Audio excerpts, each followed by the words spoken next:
This podcast is presented by Regions Bank. You're chasing your goals, and it's up to you how you want to get there. Let Regions Bank coach you with financial tips that fit your everyday grind. Visit regions.com/next-step to learn more. Regions, member FDIC.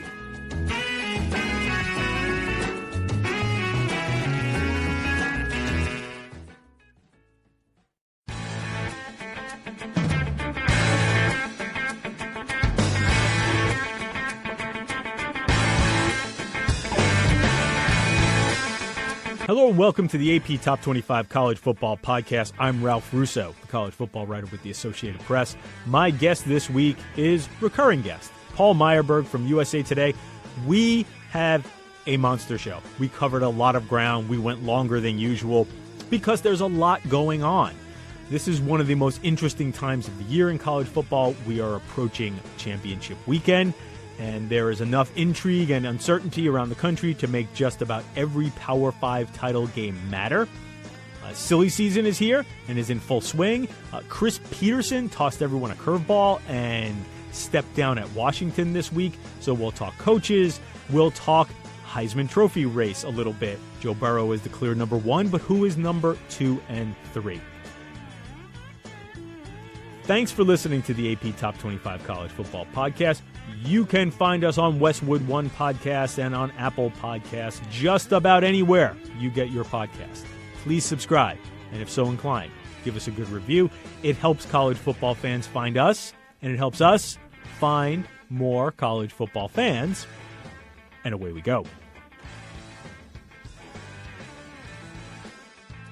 Joining me this week on the podcast with a lot going on is recurring guest Paul Myerberg from USA Today. When there's a lot going on, I like to talk to Paul because he knows a lot. How are you, Paul? Good. You know, I went on a radio station. How many radio shows are you doing a week right now? Yeah, a few. I think I was turning down a bunch, so I think some of those folks have gotten annoyed and have stopped calling me because I was so busy. I was just ignoring them. So I've had a little dip in the radio hits in the recent weeks. So I went on a radio show. Nice guy, major market, but this gentleman kept calling me Myerberger over and over and over again. So made me think about that. But thank you for getting my name right, and it's great to be back on the show. It's been a long time. I think it's been 3 or 4 weeks. Yeah. So I'm really glad to be back because this is enjoyable. And it's also a really, again, interesting week because everything's going on this week. You have championship weekend. You have playoff races. We are recording this on Tuesday before the playoff rankings come out. That's not a big deal because I'm pretty sure we know who the top 4 is, and then it's going to be Utah, Oklahoma. We're interested to see where Baylor is. But we can, without knowing that, we sort of know what the weekend's playoff race ramifications look like, I think, for the most part. So we'll speculate a little bit on that, look forward. But there's also the silly season is way underway.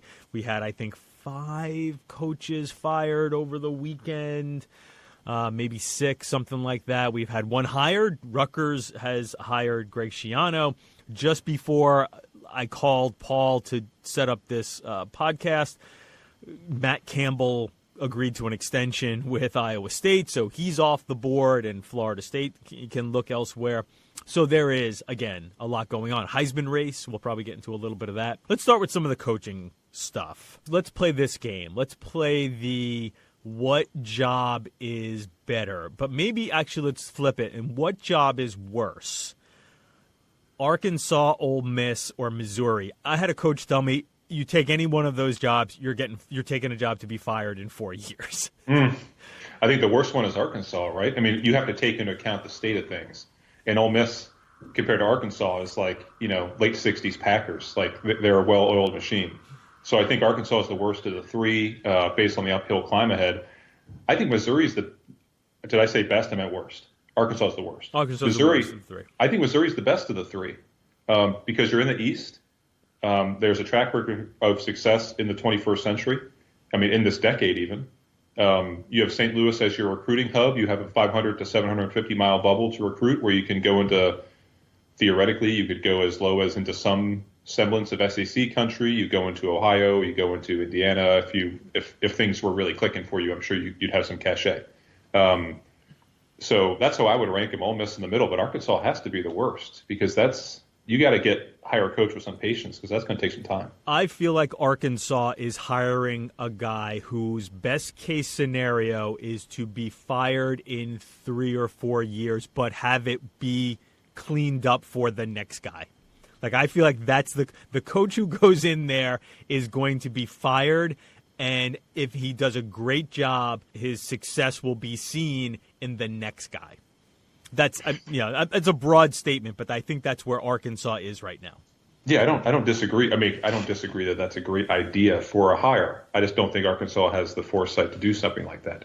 I think they're going to swing for the fences and go boom or bust. But you're right. I mean, for Arkansas at this point, if you were smart and you were in a room and you realized that you could spend, $12 million to $15 million for a boom or bust guy, or you could play it a little safer, I think you're exactly right. I don't know if the next guy is going to either be around long enough to see it to fruition on either end of it, either because it goes 2-10, 4-8, 7-6, 8-4, and that guy jumps before bowl play year 4, or because it's 2-10, 2-10, 3-9, 3-9, and they're recruiting nicely and there's no troubles and they're retaining players and the future looks brighter, but he's fired for a lack of results. I would have to guess that based on their track record, that the most likely next 4 years is the latter. That it's a tough 4 years, and we're going to talk about who they might hire. If you hire Lane Kiffin, the possibilities there are high. The potential is high, but also at the same time, like you said, there's a very high likelihood that the next guy after this guy is going to be the one who wins at Arkansas. For purely entertainment purposes, you hire Lane Kiffin, right? I mean, for our entertainment, I'm not sure how it could be great. It could be great. Like maybe Lane recruits pretty well, and Lane draws up some really good plays. So who knows? Maybe they catch lightning in a bottle, and Lane is sort of their version, the new version of Petrino, right? Because Petrino at his best was a guy who drew up good plays and kind of gave you a little bit of an advantage with the way he ran his offense, but you never quite knew what you were getting off the field. So maybe Lane could be Petrino. And again, I just think there's potential for a lot of entertainment with Lane back in the SEC in the same division as Alabama.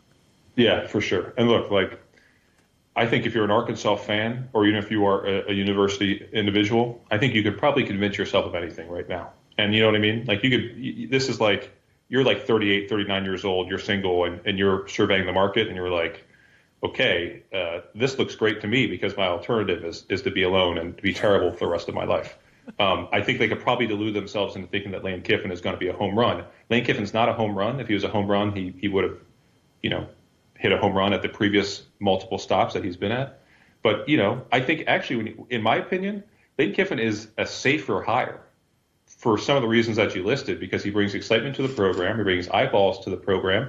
He's going to recruit, even though I think recruiting in-state Arkansas is something that is obviously extremely valuable to the program, so that would be where his focus would be. But he's got a national reputation, obviously knows how to coordinate an offense, and yeah, it'll be exciting. It'll be entertaining. People will care about Arkansas. So in a lot of ways, he checks all the boxes, but it all comes down to the eternal question, Ralph, which is what every program needs to ask itself at this juncture. Who are we and what can we be in a realistic sense? And the problem is I don't believe that a lot of these searches are driven by realism. No, and I think, you can probably make a good case that that's the situation for Ole Miss and Missouri to a certain degree. They both, 4 years, Barry Odom basically being sort of okay, took over in a rough situation with throughout not just with the team, but with the university after Gary Pinkel. And again, you sort of look at Missouri and think, what exactly do you think you are? And B, these changes are driven by the premise that we will upgrade, when the fact of the matter is there's such uncertainty in the pool of available coaches that what you're mostly doing is just reaching into the grab bag, pulling something out and hoping it will be better than what you've had, because ultimately what it will most likely be is something similar to what you have, but you don't know until the guy gets in the job if it's going to be a success or not. So you shake up the bag, you reach in, you grab something and go, oh, okay, well, this will be better, we hope. You hope, right? You but hope. Look, if we want to be very specific with Missouri, you shouldn't have hired Barry Odom in the first place. I mean, let's just get real. See, I don't know if I agree with that. I agree with it, Ralph, just for two reasons. Number one is I agree with the hire in the first place because I think continuity in sports, certainly in college football, based on my own experience, is extremely important.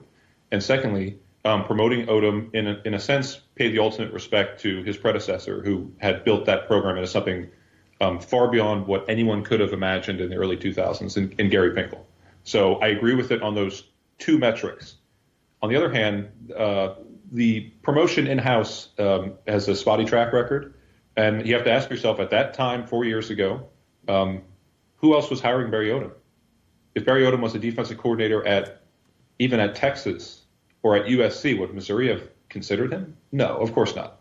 So I think that's why I had issues with the hire from the start. This isn't a ha-ha, told you so. I think he did a nice job, all things considered. I think he deserves to get another shot down the road at some level, at some point, whenever he wants it. But I thought it was a misguided hire from the start. All right, then let's start, instead of arguing over Barry Odom, because who wants to do that? You open the door to the big news, which I probably should have started with, and that is Chris Petersen walking away from Washington, which was startling and shocking because there was literally no hint of this.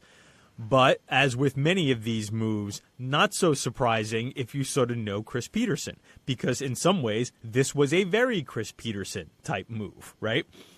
Like he is, if you've ever been around him, and I don't know if a lot of people are close with him, but I think anybody who's ever been around him sort of understands that he's wired a little differently than a lot of these coaches. And you could see him in retrospect going, I'm maybe losing my fastball a little bit. I could use to step away and sort of recharge, as he said, to use his words. That sort of makes sense for Chris Petersen.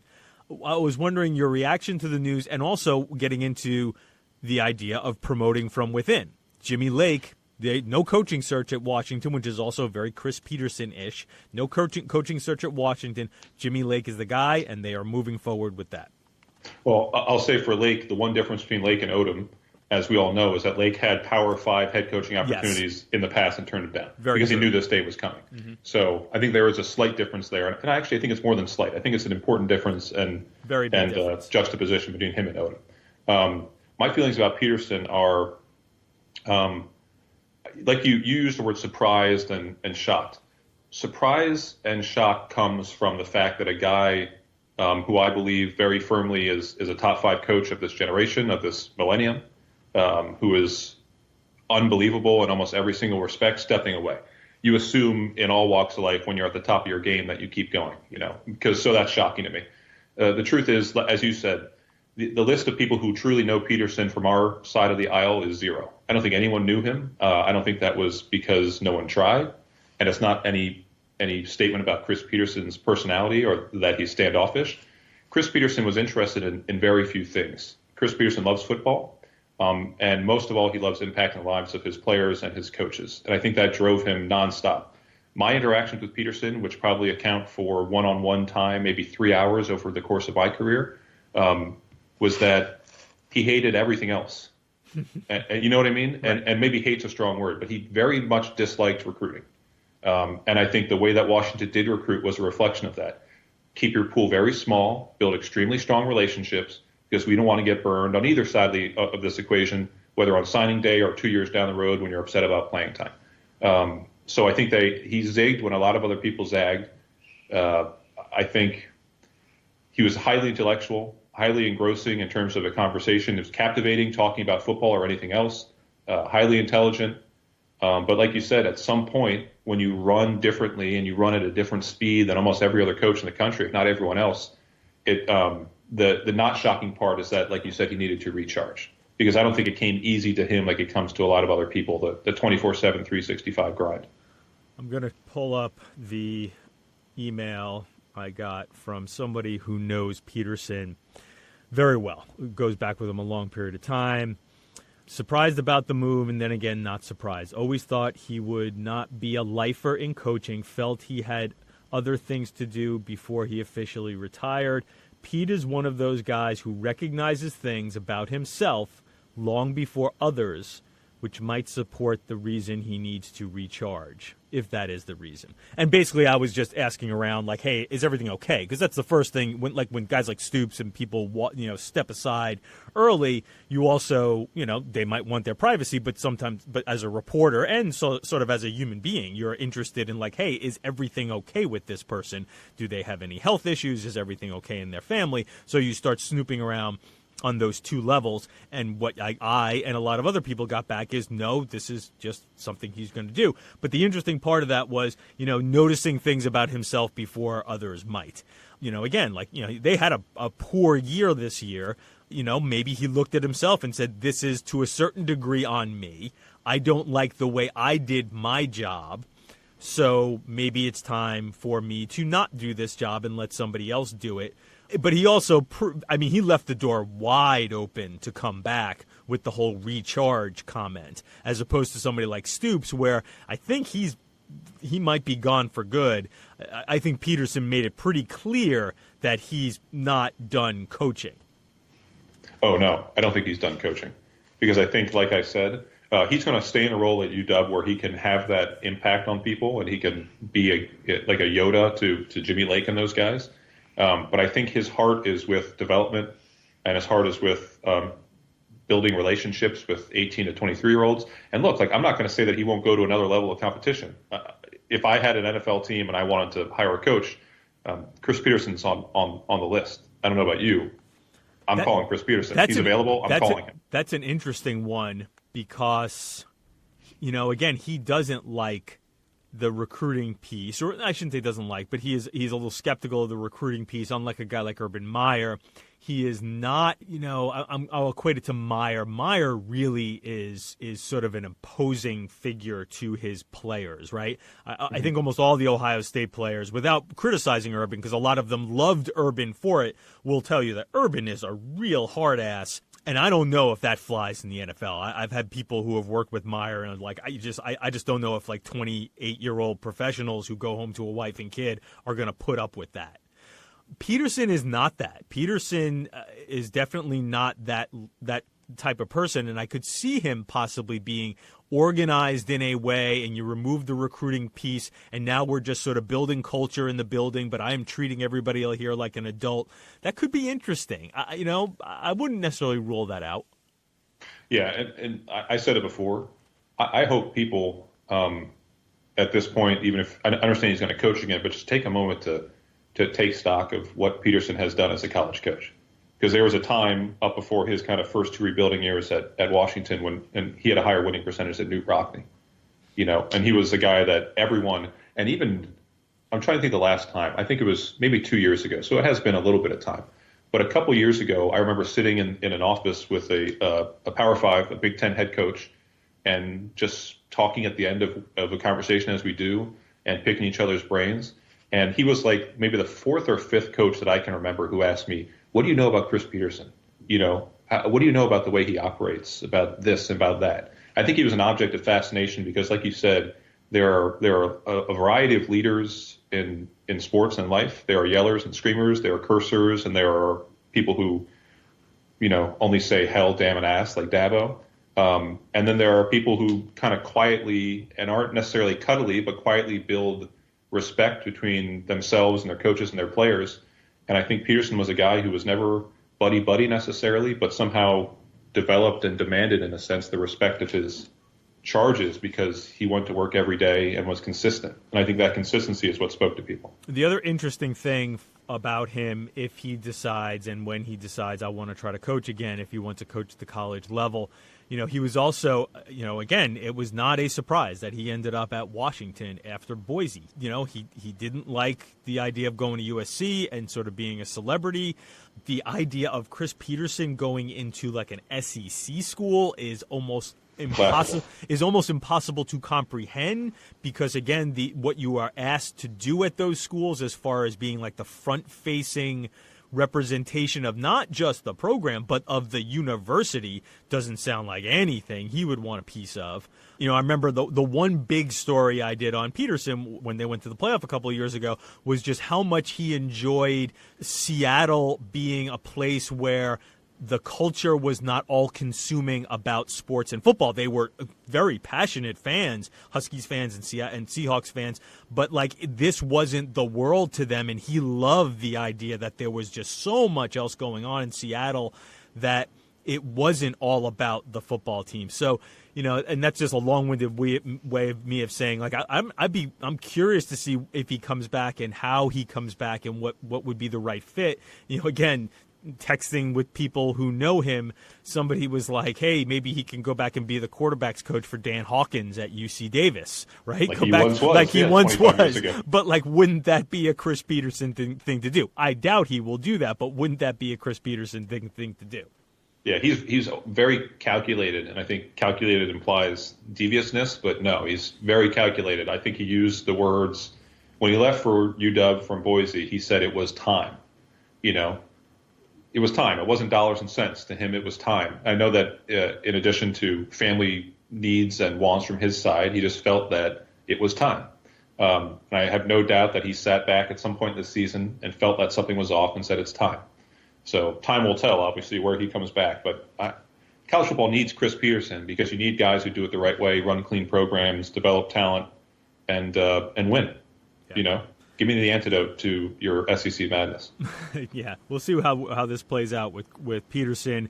You know, as of right this moment, USC still has a coach, and it's still Clay Helton. I don't want to do too much into the speculation of that. Florida State has not hired a coach, but thinks there'll probably be a bunch of these hirings as early as next week, because now the timetable for getting this thing done is so ramped up. Which, let me ask you this, before I get specifically into Florida State. It seems like if you look at the last couple of years, there have been a lot of like hires that have just gone off the rails. And maybe that's just perception because we've had a couple of guys fired after 2 years. But it does make you wonder, between the uncertainty of the whole process in general and now you ramp up the speed of the process, it just seems like the last thing in the world. It makes me believe, if I'm USC, why don't I just keep Clay Helton? Because this process between the uncertainty and the speed at which what must be done is just ripe for disaster.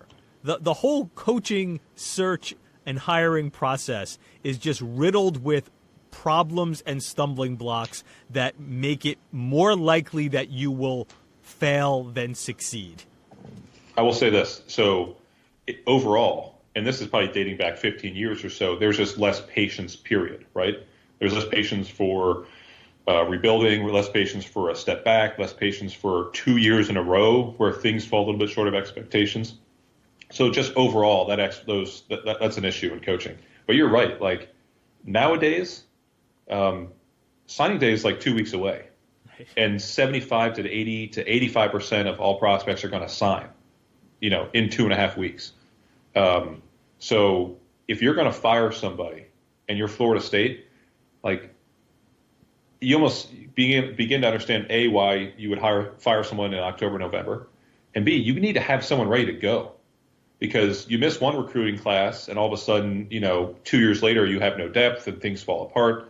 I don't think that this early signing period is conducive to smart decisions, well thought out decisions, reasoned decisions, because you're like looking at the clock like, damn, we got to go.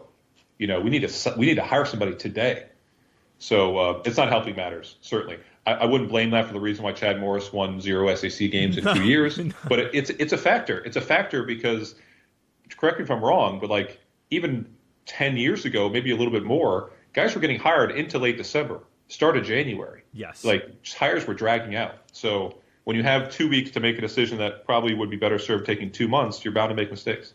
Right. You also end up putting the coach in a situation, and this is something I think that happened with Taggart and probably happened to a certain degree with Morris, because now, okay, you've hired him. He's got 2 weeks to go until signing day. Now he has to throw a staff together, which means that maybe he's not getting his first choices, because that's the thing. Like, you're making long-term decisions based on short-term factors because, well, I can't get this guy until after the Rose Bowl, so I'm going to take this other guy, be it at the head coaching level or then you're bringing your head coach and he has to make that decision on an assistant level. So these are supposed to be long-term decisions, but you're making them determined by short-term factors because you can't get that guy until January 2nd. Terrible idea, right? I mean, just you're putting yourself in a major hole by how you're going about making these decisions. Yeah, and you are bound to make a mistake.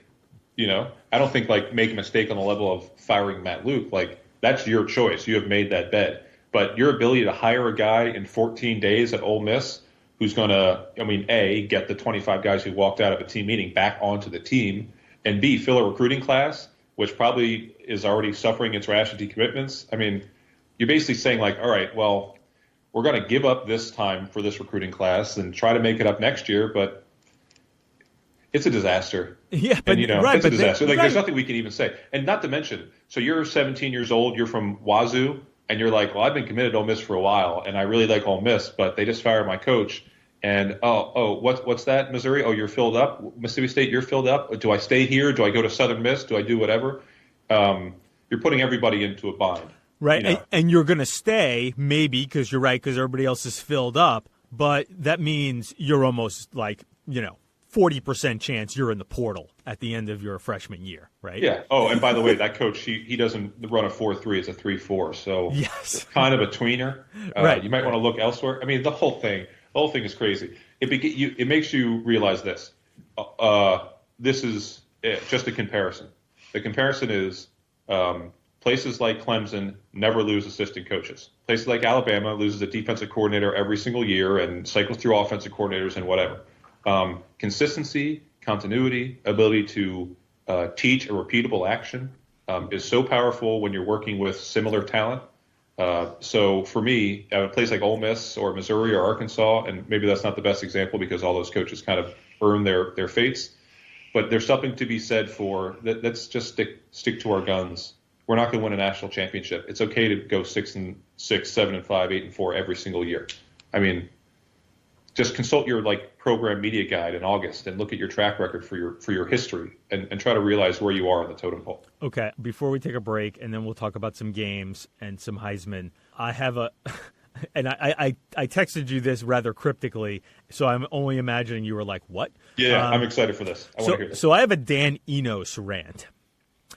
And I don't know Dan Enos. He has been noted to do good work, right? He was the head coach at Central Michigan. It was Central Michigan for a couple of years. Did a fine job. Yeah, and got them to a couple of bowl games. Was one of those guys who left a head coaching job to be a coordinator with Arkansas, I believe it was, offensive coordinator with Arkansas, right at that time when it was becoming really obvious that the Power 5 was just going to be starting to pay as assistants so well that you'd be better off being an assistant at the Power 5 level than a head coach at the G5, especially the low G5 level.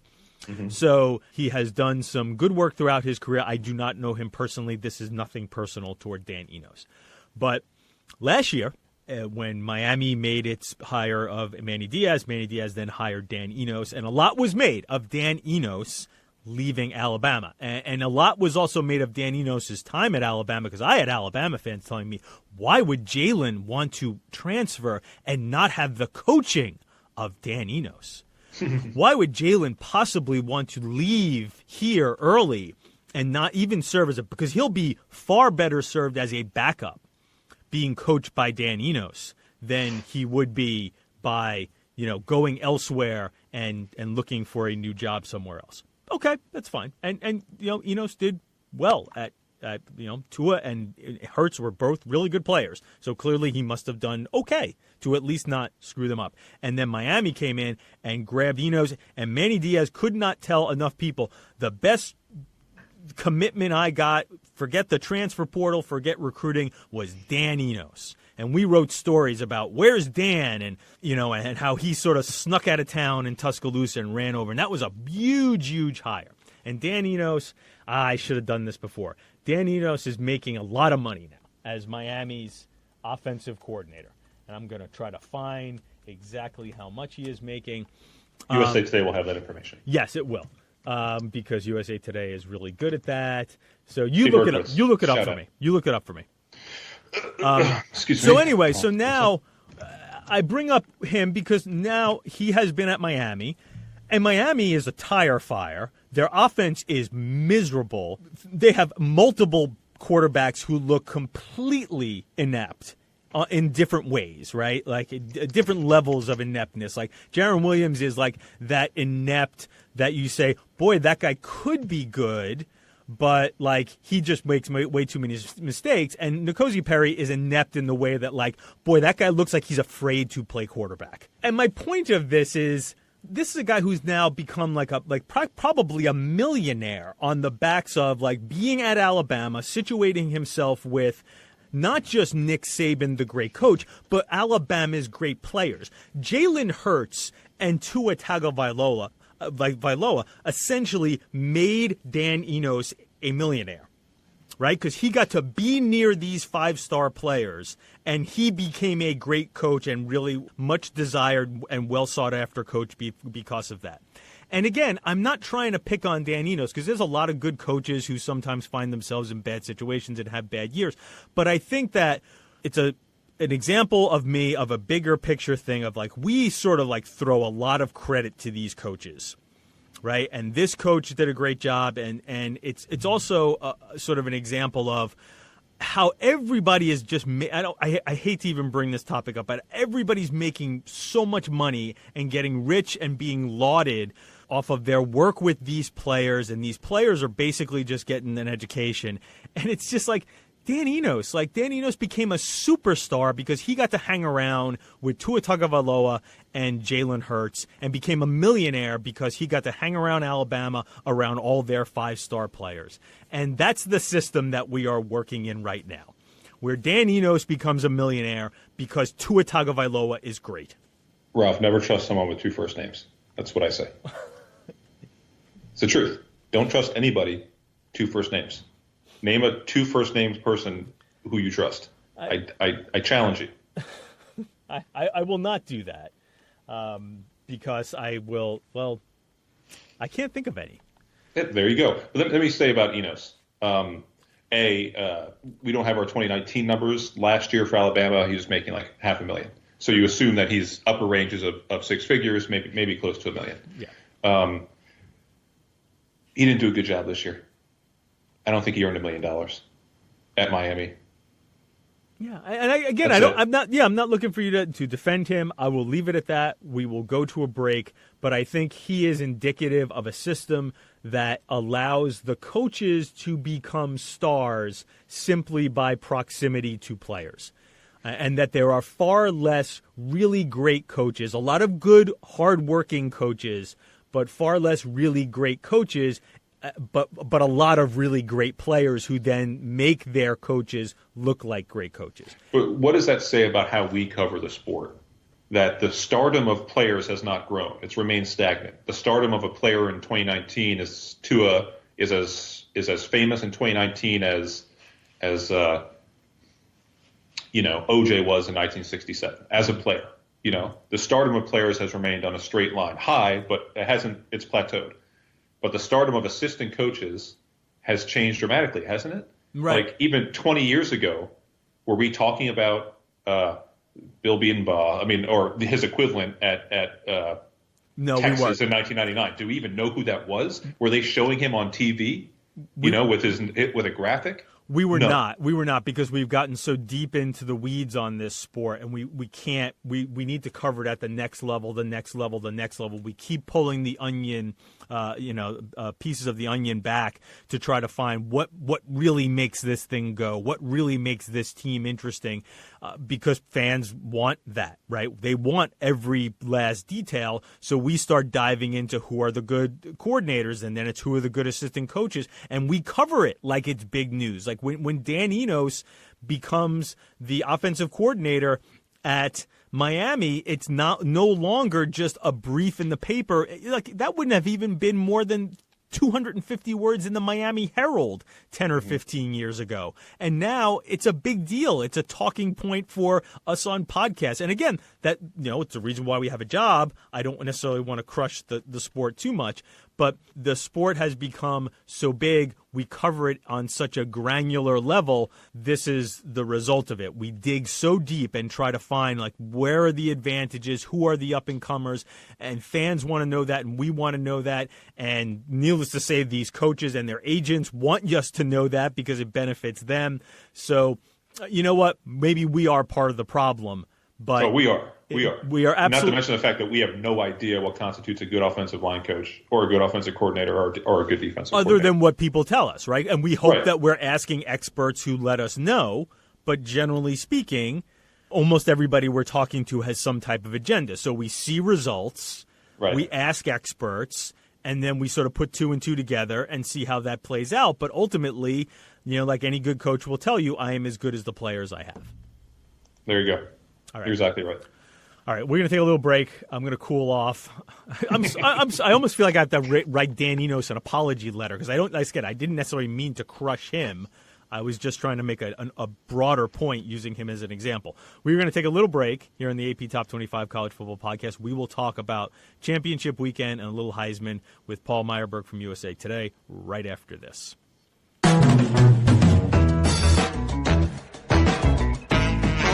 This podcast is presented by Regions Bank. You're chasing your goals, and it's up to you how you want to get there. Let Regions Bank coach you with financial tips that fit your everyday grind. Visit regions.com/next-step to learn more. Regions, member FDIC.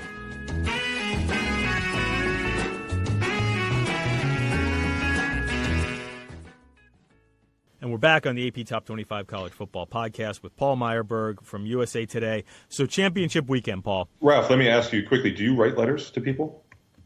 I do not. Like handwritten letters? Yes. Do you Bill Snyder coaches? No, I do not. Part of it is like everybody else in like of our generation, like who does that? Like it's just not something that people do anymore. Maybe you do. I'll ask you in a second. The other part, the literal handwritten part, I have terrible penmanship to the point where I would almost be embarrassed to write a letter to someone because I might have to print it. Anyway, so how about you? Do you write letters? I do. I send out letters at the end of the season, and I've made my list of coaches I'll send it to. Typically, it's to people that I don't talk to. So I'll send it to a coach who I thought did a really nice job, who maybe I've never met before, not for any reason. I don't pretend to think that it's going to turn into some amazing relationship with Chris Kleiman or something like that. But, I don't travel as much as I used to. Mm-hmm. Maybe you as well. Mm-hmm. So I don't get FaceTime with a lot of people. I mean, I get 1% to 2% of the FaceTime that I used to. So it's a way, at least for me, to because I can't call him. I can't call Kyle Whittingham because I don't have his number. And it's just, I could get him on the phone for a story, but I can't call him and say, hey, you had a really nice year. Tell me the story behind it. Yeah. So a letter to me is an old-fashioned way of doing it. But like you said, you're right. Like, I don't usually hear back, thanks for your note. Right. So I don't know if it's really registering. But for me, I just find it to be a little way of creating some sort of human connection. I like that. Good for you, Paul.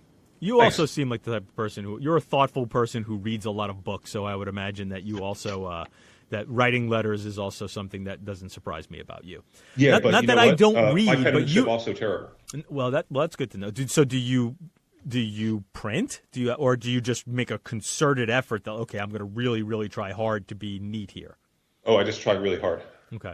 Try really hard. And how it works, like I'm back in third grade. The first line is A+ penmanship. I get to the bottom. It's like I've suffered a stroke in the middle. Like I've had Bell's palsy by the bottom, and it just turns into a disaster. I want to hit every single championship game, but some of them will be lightning round. So why don't we just get the lightning round out of the way at the very beginning? What's interesting about Conference USA? Louisiana Tech and Florida Atlantic. UAB and FAU. I'm sorry. UAB and FAU. Well, look, I'll say about Louisiana Tech. I had them in my top 25 about 3 weeks ago. They were 8-1 at the time, I think, and then they had some suspensions and injuries. They blew it down the stretch. What's interesting, quickly on either side, is like we mentioned with Kiffin, could be his last game at FAU, theoretically, if he goes to Arkansas. I mean, we may know before the game that he's leaving. From the UAB perspective, this was not a team that was supposed to be very good. Not to mention, just in general, we all know their recent history. the backbone of those teams that Bill Clark rode to incredible immediate success in the face of incredible adversity, his first 2 or 3 years back, they left en masse. So this was a really young team, a really unproven team. I thought it was a 6-6 team in the preseason. So my general takeaway would be everyone's going to be talking about Kiffin. I think for me, if I'm a Power 5 AD and I'm looking and maybe I'm going to my Group B guys, Bill Clark to me is a safer pick as a program builder than Lane Kiffin. Yeah, I think Bill Clark at a place like Ole Miss might not be a bad idea at all. Boy, the MAC, it was a rough year in the MAC in that nobody really sort of asserted itself. I think you have a 6 and 7, a couple of 7 and 5 teams squaring off in this championship game. But hey, Jim McElwain, who I trashed as a hire before the year, did a great job at Central Michigan. Really great job. They're playing tremendous offense, and Central Michigan, Miami. Yeah, biggest turnaround in the FBS this year by McElwain. They were 1-11 to 8-4, potentially 9-4. Like you said, the MAC has been a disgrace. To me, this is the worst the MAC has been in a really long time, at least in the last 5 years. Part of the issue is NIU. It's clear that coaching turnover has finally caught up with them. Toledo was at 1 point 4-1 with a really good loss to Kentucky and a nice win against BYU, and they turned into one of the worst teams in the Group of 5 for the last month and a half. I thought Ohio under Solich, this was going to be the year they won the MAC. They didn't even win their own division. So this feels to me kind of like that time when UCLA made the Pac-12 title game because USC wasn't eligible, and you were like, well, we've got to send somebody, and it feels like they're just sending somebody right now because this is not what we're used to. We're used to seeing at least one MAC team in the top 25 at this point of the year. If App State had beaten Georgia Southern and not basically sort of fell asleep for the first 2 or 3 quarters of that game, because I think if they just would have had 10 more minutes or 5 more minutes, they would have won that game. Would they be the Group of 5 representative in the New Year's Six, or would they be playing for that going into the Sun Belt Championship against Louisiana? I think they'd be in the driver's seat, don't you? I mean, I understand that the American has better name recognition and better reputation with the committee, but if you're App State and you're 12-0, and this isn't your first rodeo, you've been dominant for 3 or 4 years in a row under Satterfield and now Eli, and you have 2 Power 5 wins. You are the team of the Carolinas. You own both states. To me, I would put them in the driver's seat. It'd be hard to say from my perspective, let's say Memphis and Cincinnati had equal records, how they would consider Memphis having beaten Cincinnati 2 weeks in a row. But clear to me that if App State was unbeaten, if Cincinnati beat Memphis, there's no way that a 10-2 Cincinnati team was going to come over 13-0 App State, from my perception. Yeah, and speaking of coaches, Billy Napier has done a nice job at Louisiana. Another guy who hung around Saban and launched his career. And you know what? But he's also done a good job. He's done a nice job. They're going to give App State a game, games. even in Boone. Yeah. I think they had a rough week against Monroe, which is a rivalry game, but they've been pretty dynamic and pretty dominant through most of Sun Belt play. So I think they're going to give App State a game. And one thought I had about Napier when I realized that they were going to go 10-2. There is this chase, kind of by proxy, to be Saban's replacement. These guys scattered across the country who you're like, could be him, could be him, could be him. One of them, in Billy Napier, took over a program that was on a bit of a downswing under Hudspeth, that had run into some trouble, and has done the best coaching job of all the accolades. So I'm not saying you go from Louisiana to Alabama, but maybe if Saban stays another 5 years, it's Louisiana to X school to Alabama. I'm just saying. I mean, he's a guy who is building a reputation, I think. Out in the Mountain West, it's Hawaii against Boise State. Boise State, sort of in the on-deck circle for that New Year's Six bid. If Memphis were to lose to Cincinnati, that's an assumption on my part. Which is very weird because at this time of the year, you get some very weird things going on in your mentions. And I had Cincinnati and Boise fans fighting in my mentions over the weekend because I think I had said, I think I would take Cincinnati, even if, over Boise, if Cincinnati beats Memphis for that New Year's Six bid, because I hate to sort of punish Cincinnati for playing Ohio State. Ohio State would beat anybody other than maybe Clemson and a couple of other teams. So I'm sort of by saying, you have 2 losses, so we're going to eliminate you, doesn't seem right when they played Ohio State. Anyway, that's a little here or there, but your thoughts on that or anything else about Hawaii and Boise? I totally disagree with you about Cincinnati, Boise State. Okay. Boise State has a better Power 5 win, Florida State against UCLA. I mean, they're both terrible. Florida State 6-6, UCLA is 4-8. It's a better win. They both beat Marshall in non-conference play by similar results. No, that's not true. Cincinnati tore the doors off of Marshall. Okay, you're exactly right. Okay. Still, both beat Marshall. Okay, that's fine. And I think, wasn't Boise on the road? Boise, Marshall was at Boise. Marshall was at Boise. Okay, so both beat Marshall in non-conference. Okay. Boise's got the chance for 5 wins against bowl teams in conference play, counting Hawaii twice. That includes a top 25 team in Air Force. Cincinnati has 2. Even one of them is Central Florida, but Central Florida is no longer in the top 25. Right. The East was weak, and Cincinnati also drew or missed most of the good teams in the West. Yeah. And also, look, this is not to take away from Cincinnati turning into a top 25 program under Fickell. I mean, if he's there next year, they'll be right back in the mix. They haven't been that good for the last month. They haven't. Yeah. Struggled with ECU. That's true. They struggled with Temple, and Temple's good nonetheless, but they struggled in 2 road games, ECU and another that I'm blanking off the top of my head. Oh, USF. They needed something USF to break down the stretch. Right. Yep, on the road. They got Charlie Strong fired. Thanks. And then Boise has been rolling. Okay. Boise's really good. This is Boise. I think Boise gets in at 12-1 over 11-2 Cincinnati. Okay, we'll agree to disagree on that one. So going to the American then. That said, I think Memphis is a significant amount better than Cincinnati. They've got some like SEC level playmakers. The intrigue of after that game will be how soon Mike Norvell jumps to another job. I would be surprised at this point, unless Florida State sort of pulls a rabbit out of its head, to use Jason Witten's phrase. I would be surprised if it's not Mike Norvell as the next Florida State coach. Again, unless they just find like a big fish somewhere and it's all of a sudden they surprise a lot of people and it's Mike Gundy or and it's Gary Patterson, something like that. I think it's probably just going to be Mike Norvell, which would be a very good hire. But anyway, that's after the game. Who do you think will win the game? And do you think Norvell will be around much longer after it? Yeah, I thought from this past weekend that Memphis is the better team. I think everyone really agreed that that's probably the case. I think the only way Cincinnati wins this game is if Memphis makes a ton of mistakes. And they don't seem to me to be the team that is going to be this close to the finish line and then stumbles. So I got Memphis winning the game. And, yeah, I mean, whether it's Ole Miss or it's Florida State or another, Mike Norvell needs to strike because, you can do this again next year, if possible. Go 12-1. If you do, that's incredible. But you're probably not going to have your stock be any higher than it is right now. So you could wait to see if X job opens, that's your dream job, quote unquote, or you can go to Florida State or Ole Miss right now. And I think most guys, if they're smart, you take a bird in the hand. Yeah, and Florida State, listen, I think there's a lot of building to be done at Florida State. I think that there is significant work to be done there. I do not think it is a quick turnaround, but it is also Florida State. It's in a great division. You can get a lot of great players. I don't think this is a 5-year build. Now, they might be 5 years away from sniffing or really threatening Clemson, but they could be 2 or 3 years away from being sort of back in a situation where, hey, they're knocking out 10 wins. They are clearly the second best team in the ACC. That could happen relatively quickly.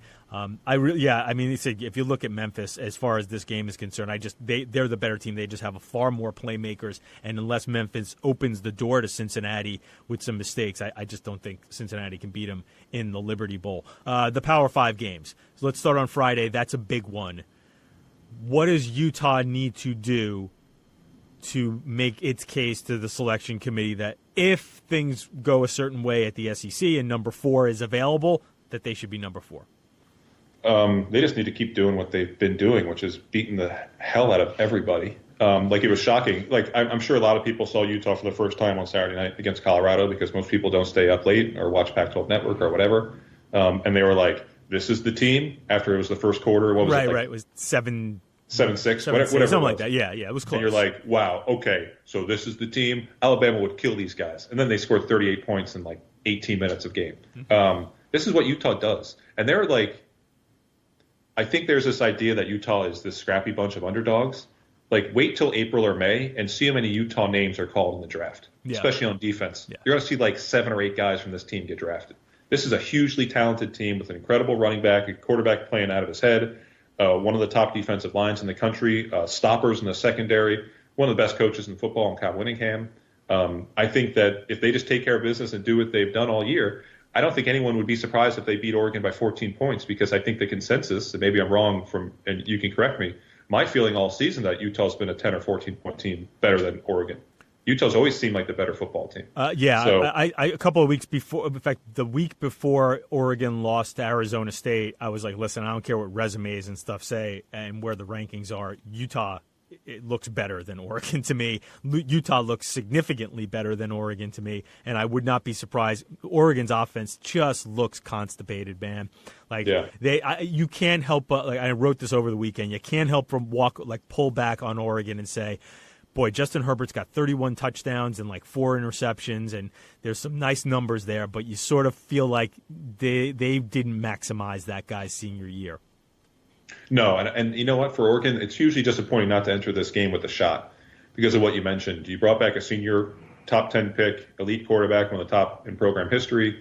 You had the best offensive line in the country, a group that you knew was going to be dominant from the start. You brought in one of the top recruiting classes in program history, if not the top, guys with immediate impact. You had seniors in the back 7. You had a secondary that was a year older and more experienced. You had the fact that the North is abysmal.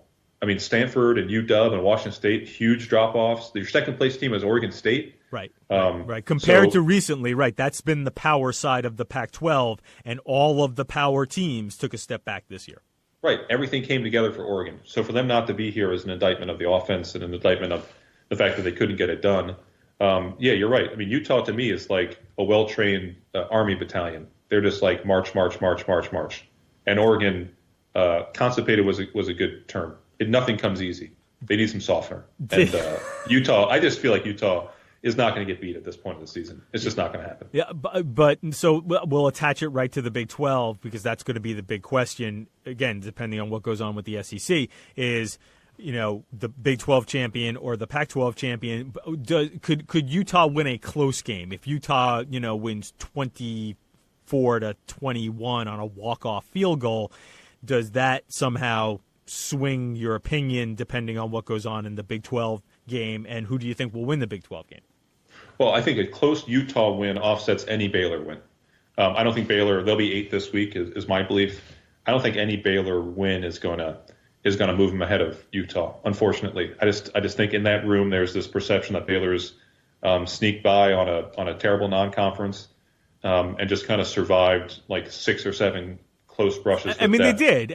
I mean, I think Baylor's really good, and Matt Rule's done a great job, and their underlying stats show that they are a very, very good team. But like, they also have had like some great escapes, and that has to weigh to a certain degree on the committee. But when you watched Oklahoma on Saturday night, didn't you think like, man, they're beatable? Baylor, I mean, man, Baylor could beat this team. I mean, because they should have the first time, but Oklahoma just seems beatable.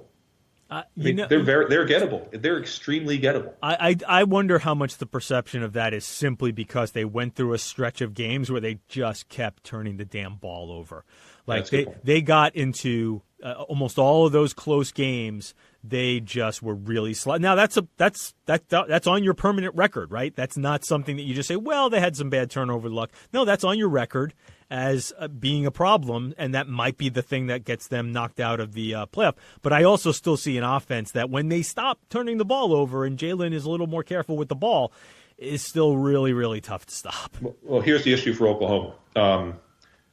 Iowa State and Oklahoma State are out of the top 25. So those wins are solid, but no longer meaningful. I think, like, how you say in a presidential election, like Ohio is the tipping point for everything. Mm-hmm. I think keep an eye on Kansas State. Because if Kansas State gets into the top 25 this week at 8-4 off a win of Iowa State, whether it's 25, 24, whatever, that to me offsets the fact that Oklahoma is losing 2 top 25 wins. Because then you look and you say, okay, well, this is a quality loss. This is a quality loss to a very good team. They were on the road. They almost came back. On the road, right? And, you always make excuses. The excuse was they were sloppy, but for the last 14 minutes, they played like the number 1 team in the country. So I think that's something to keep an eye on. If Kansas State gets in, I think that's good for Oklahoma, obviously. I mean, it's really good. But if K-State's out, Oklahoma State and Iowa State are out, I mean, Oklahoma's got Baylor, and that's it. So if they beat Baylor by 25, or let's just say they beat them by 17, because no one can really blow out Baylor. They beat them by 17. Maybe the committee says, well, they haven't beat anybody else, and they showed on Saturday that Baylor was not that good because, they beat them by 20. Just playing devil's advocate.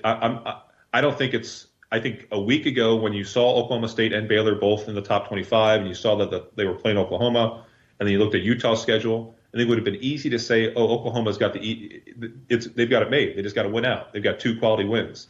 I think it's more nuanced than that. I don't think it's going to be as easy as they win and they're in. Okay, so my quick read is I think the committee has become enamored with Utah's blowouts because they're so dominant.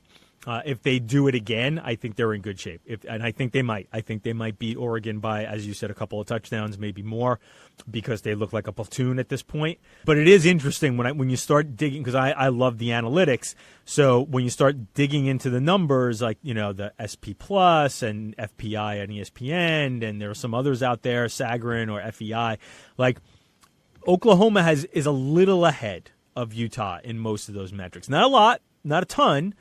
They're generally pretty close, but they've been a little ahead. So, again, I feel like there's a perception here of simply Utah's had a bunch of blowouts against a lot of mediocre teams, and Oklahoma got itself into some close games because it couldn't take care of the football, and that's essentially the razor-thin margin. And if you put them both on the field together, my guess is it would be a really interesting game. But my perception of it, I'm trying to decide what the committee will do. I think the committee will take Utah. What would I do? I think I might take Oklahoma. Let's move on. LSU and Ohio State in, no matter what happens this weekend. Yes or no? No. Oh, give me the scenario where one of them is not in. I think if Georgia beats LSU, I'm not willing to say that LSU is going to stay in the top 4. Really? Because that is the default position right now, that there's no way LSU, all LSU has to do is show up, and they're going to get in the playoff no matter what happens in the SEC championship game.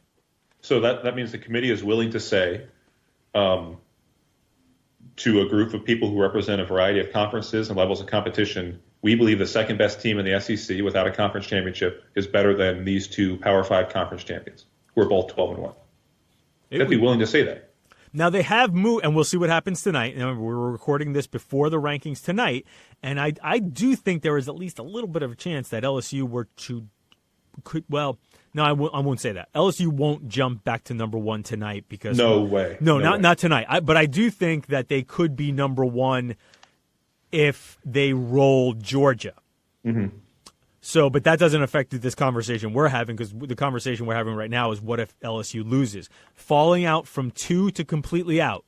All right, now, most people aren't planting their flag on that hill, but you think that's a possibility. That is a moment that would create a rift in the playoff that would speed up the timeline that they want to go on, which is another 4 years, to an astronomical speed. I mean, you don't want to make that statement. And look, I don't know why you can just say that LSU at 12-1, having lost their biggest game of the season, with the fact that beating Alabama is really no hot shake anymore. I don't know why you would just automatically pencil them into the top 4. I mean, you have built-in excuses that they didn't win their conference, that the defense has been abysmal, that they were exposed by a good defense. But it hasn't been abysmal. It's been not great, but they're like 29th in the country in yards per play. It has not been abysmal. It's been bad. This is, and I'm not I'm saying that, but Rob Mullins has said the same thing. I mean, he has brought up the defense in those calls that we go on. So I think there's a built-in excuse there that my basic point is this: you don't want to go down that road if you're the committee. You just don't want to do it. It's the precedent that you've been trying to avoid for a long time. Just don't do it. Well, because the argument would be in other years when we took teams without conference championships, there were no other good options, right? Alabama, when it did a couple of years ago, 2017, was totally a default option. They were absolutely like, well, we don't like any of these teams, so we'll go with Alabama. Mm-hmm. And when Ohio State did it, Ohio State had a clear resume built up that was, that you could put against the Big Ten, and you only had one Big Ten team. So what the committee was saying is, you have your division thing here going on. That's a little fakakta. We're just going to take the best team in the Big Ten. Even though you played a championship game and handed a trophy to Penn State, the best team in your league is Ohio State, which pissed off Penn State, but, didn't piss off everybody else because you were still only taking one Big Ten team. What you'd be doing here is you'd have other good options. You conceivably could have a good option from the Pac-12, a 12-1 team that's been dominant all year, and a 12-1 Big 12 champion that has, that could be Oklahoma, for God's sakes. I mean, what kind of brand value do you want with a potential Heisman finalist quarterback? So you'd be passing up other good options to take the second best team in the SEC. That would tick some people off. Yeah, and you would just say the SEC is better than everybody else. And the truth is that the conference is fine. It's not even the best conference in the country. Big Ten's better than the SEC. Give me a break. You are going to get letters. I don't care. I mean, look, the Big Ten is better than the SEC. Tell me whatever you want. The sixth best team in the SEC is goddamn Tennessee. Give me a break. The Big Ten's got 6 teams in the top 20. Give me a break. This is not the year to reward the SEC, in other words. You know what? It's not the year to penalize the Pac-12. It's not the year to penalize the Big 12 because you believe in your heart of hearts that LSU's offense is so flashy and shiny that you need to give it a platform. You don't. If they need to take care of business, the same rules apply for LSU as they do for everybody else. Win your games and get in. There's no participation trophies in this thing. All right, no, I don't mind the take here because I'm sort of in the Joel Klatt camp of saying that they should have made this thing 4 best conference champions when they had the chance to take some of the guesswork out of it. So that said, I also think that Georgia doesn't have much of a chance against LSU. I am convinced. Jake Fromm has not broken 50% completion percentage in the last 4 games, and it's not been against the most killer competition. I think that their offense is broke. I think, what is going on? I think what is going on with them? Yeah, I don't know. I don't know if it's a Fromm problem, if it's a James Coley problem, if it's a wide receivers or Young problem. But I cannot see because there's no way they're holding LSU to 21. The only time LSU got held down this year was against Auburn. And against Auburn, LSU had over 500 yards of offense and kept malfunctioning in the red zone. They were lucky, Auburn, to hold them under 30. I cannot see them being held under 30, and I cannot see Georgia getting into a shootout with LSU and winning. Okay, so the issue is, like you said, if it gets to above 24, then ball game, because Georgia, I don't believe, is capable of scoring 24 points. That's an issue for Georgia. But let me just interject something though. But you said, LSU's defense is terrible, so maybe that opens up a path for Georgia to suddenly find its offense. But I think LSU's getting 35.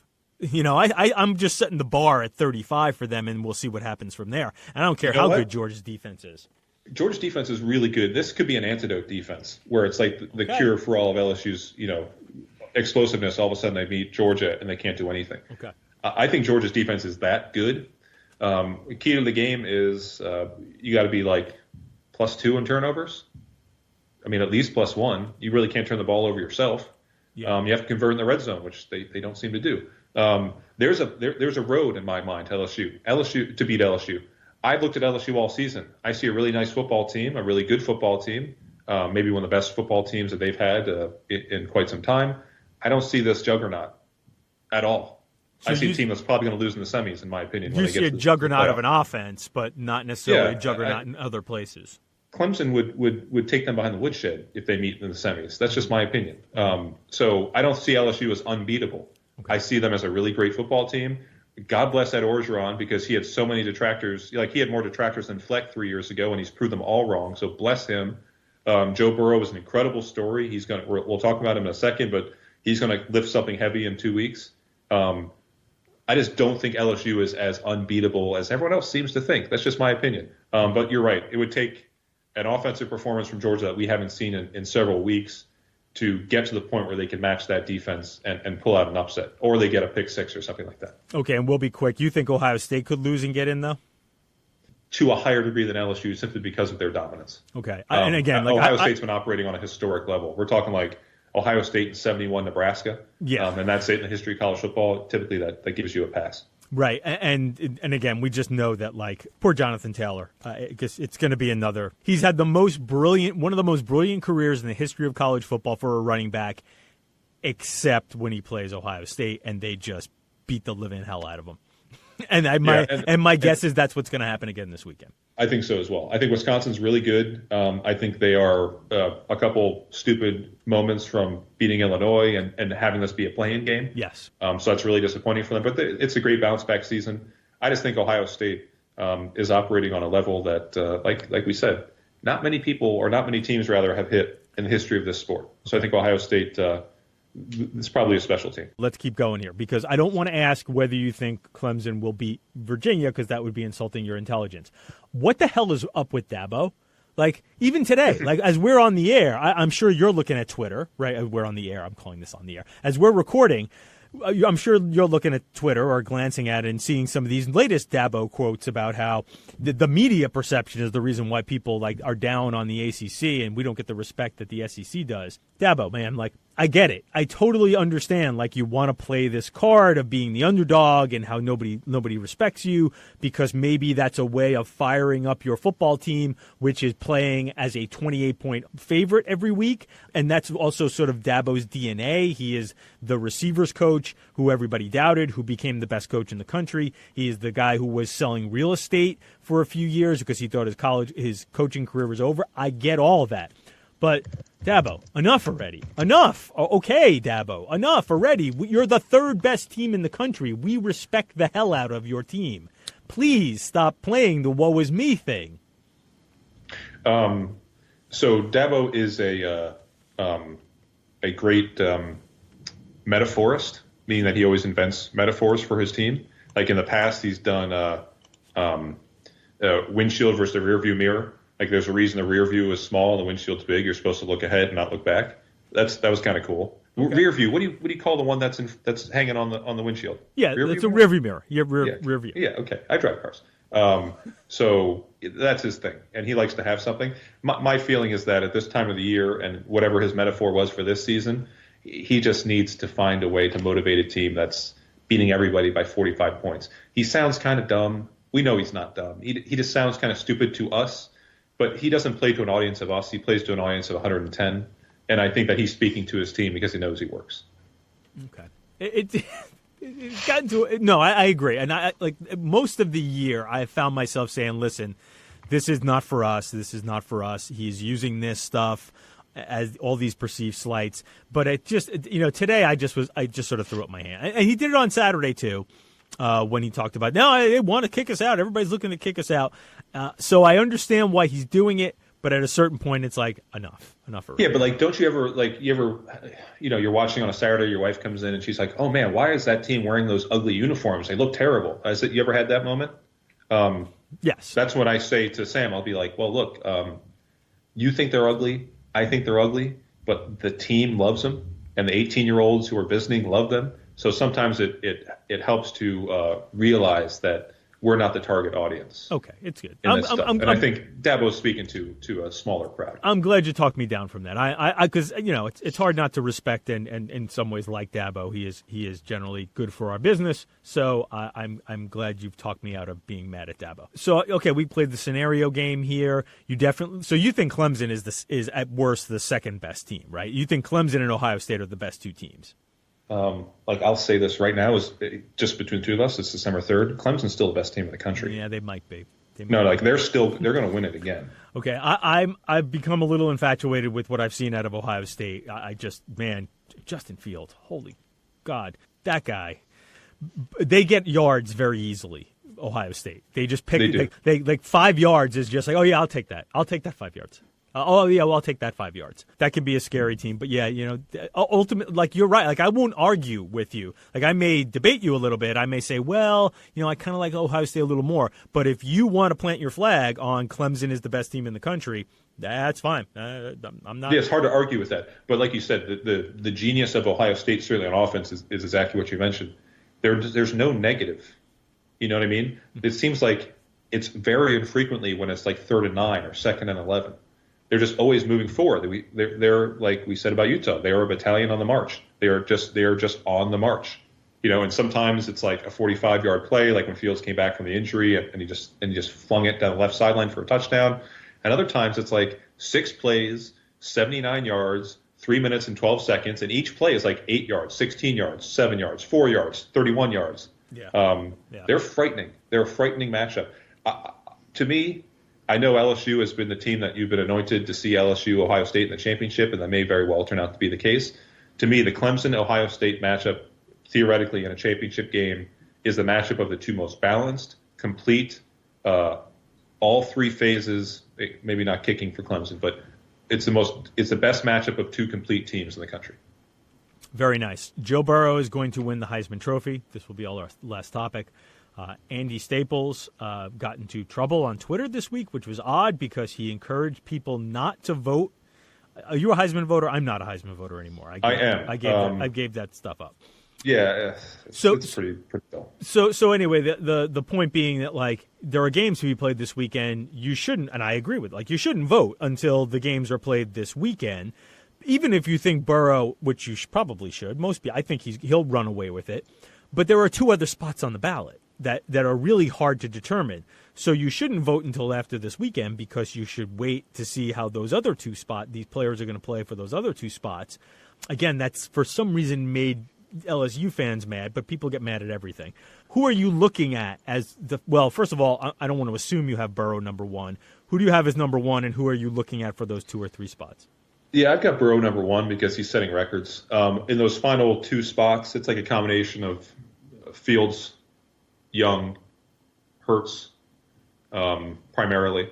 I probably will end up going 3 quarterbacks, which is really pathetic. Like if Chuba Hubbard, if Oklahoma State had beaten Oklahoma this past weekend and he had gone over 150 or 175 and played a key role, I would have been able to stomach putting him number 3 just to give some diversity. But this is boring. Voting for the Heisman is boring as all hell. You're told all year who you're supposed to vote for, and everyone just does it. My 3 points about the Heisman, number 1 is it should be 5 every year. It always should be 5, even if it's a runaway number 1. Being a Heisman finalist is like being a congressman. You are for the rest of your life congressman, or being a governor. Like you go to dinner when you're 91 and you're a governor. It should be an emeritus title, and it means a lot. So have 5 guys go every single year. And secondly, I always wonder, I get 3 votes.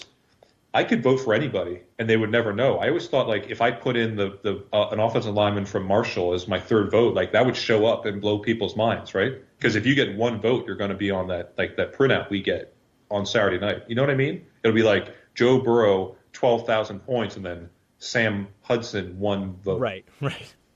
Just to mess with people. I think the Heisman Trust is like real fuddy-duddy. Do you think you should have 5?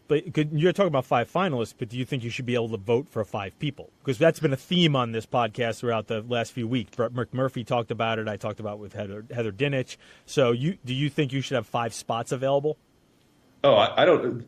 They want 5 finalists as well. Like I'm not the only person who feels strongly about this. No, they want. Well, they would mind more finalists. I'm a big fan of more finalists, but they also want more spots on the ballot. So you're not just voting for top 3; you're voting for top 5, and that makes it easier to get 5 finalists every year because there's more votes in the pool there, right? Well, that's not how statistics work. No, but you could. No, I understand the idea, but you could do 1 through 100. You're going to get the same variety and the same percentage of votes for everybody. No, I understand. So it's the same.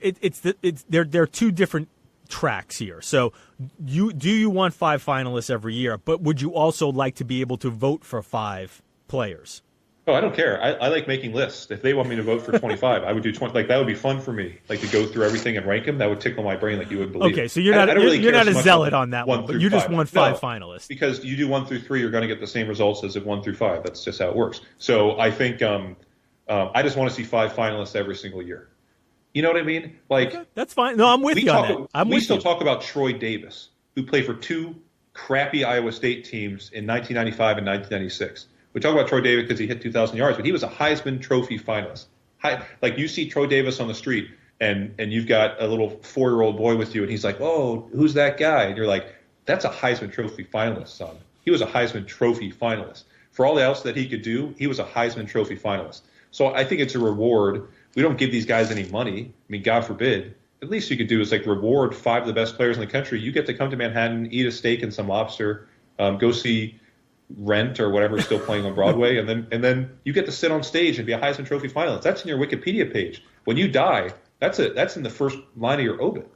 Short of wearing his jersey at the time, there's no chance you would be able to identify Troy Davis walking down the street. No way. I have no. I'm sorry. For me to identify Troy Davis, he would have to go back to a time machine, get his exact size and build, and all of his pads and uniform from 1995, 1996. And then come back and then walk in front of me and then turn his back so I would see Davis on the back. Right. I would have no idea who Troy Davis is or what he looks like. I don't even know what he's up to. I hope he's doing well. You would have to be walking through Lincoln Memorial Stadium in Lincoln, seeing him dart through Cornhuskers. Right, like breaking a tackle from whoever was starring for those teams in the 90s. Right. Here's a question, Ralph. Okay, so you and I, we go to this is obviously unrealistic because we never see each other, but you and I go and we have a drink. We go for a bagel at Mile End down the street from me, okay? Okay. We come out, and all of a sudden we see Tua Tagovailoa walking towards us on Atlantic Avenue. Mm-hmm. Do you think that if we followed Tua and he took a left on Smith Street, top of Smith, back down Court, would he get stopped in our neighborhood? Would anyone recognize him in our neighborhood? No. You don't think so? So you think Tua Tagovailoa could spend 30 minutes walking through Brooklyn and no one would recognize him? I think that the probability is low. Like, I think he could be. Because, listen, there are kids who watch football. There are young football fans, and especially kids, because kids are really in tune to that stuff. So maybe, but I think the chances are less than 25% that if Tua Tagovailoa took the walk that you suggested, he would be recognized. Wow, that's great. That's really funny. That's not the case everywhere. No, I dig that. Yeah. On that note, we have done this is a monster podcast getting you ready for the weekend. I hope you all enjoy it because I very much enjoy talking to my friend Paul Myerberg. Thank you very much, Paul. Paul, yeah. The great national college football writer from USA Today. Thanks for taking all this time and covering all this ground. Yeah, and enjoy the weekend, Ralph. It's going to be fun. And now, 3 and out. First down. Tom Herman is gutting his staff at Texas. Those could end up being the most interesting coaching moves of this entire offseason. The Longhorns have enough money to make a bunch of assistant coaches millionaires, and including some of the ones they don't hire just by offers. Will they try to pry Joe Brady away from LSU? Chad Morris is a free agent now that he's been fired at Arkansas. He certainly has a good pedigree from his time at Clemson. On the defensive side, maybe Texas makes a move on, Clark Lee from Notre Dame. Could they convince Jim Leavitt to join the staff? He's another guy who's sort of a free agent right now. I know there's a good chance a bunch of coaches are going to get raises because of Texas. Second down. There's one too many bowl-eligible teams this year, which likely means one of those extra 6-6 MAC teams is staying home. Sorry, Eastern Michigan or Toledo or maybe Kent State. The SEC and Big 12 both won't have enough bowl-eligible teams to fill their spots. The ACC has one extra eligible team. So that means some group of 5 team, and I've seen it projected maybe Air Force, maybe it's one of those MAC teams. Some group of 5 team is going to end up in a Power 5 bowl game and be very, very happy about going to Shreveport or maybe Phoenix. Third down. It's impossible to be too far off the radar during championship weekend, but let me go to Conference USA. We talked about Bill Clark from UAB, Lane Kiffin from FAU, 2 guys who might be on their way to bigger jobs at bigger schools. Another Conference USA coach who's sort of been off the radar but done a really nice job is Skip Holtz from Louisiana Tech. He's 55-36 in 7 seasons at the school, 37-19 in conference play. He's made 6 straight bowl games, and he's finished first in his division 3 times. The only thing he's missing is a conference title. Lou Holtz's son is 55 years old, and I'm not expecting a long list of P5 suitors for him. But other than a failed stop at USF, he has done a nice job at UConn, East Carolina, and La Tech. Listen, Holtz wouldn't be a splashy hire. He is probably not going to end up in the SEC. But there are going to be other coaches landing bigger jobs who don't have the track record of success that Skip Holtz has. That's the show for today. I'd like to thank my producer, Warren Levinson, for making me sound good. You can find this podcast on Apple Podcasts, at Westwood One Podcast. Please subscribe so you do not miss an episode. I'm Ralph Russo, the college football writer with the Associated Press. Thanks for listening. Enjoy championship weekend and come back for more next week of the AP Top 25 College Football Podcast.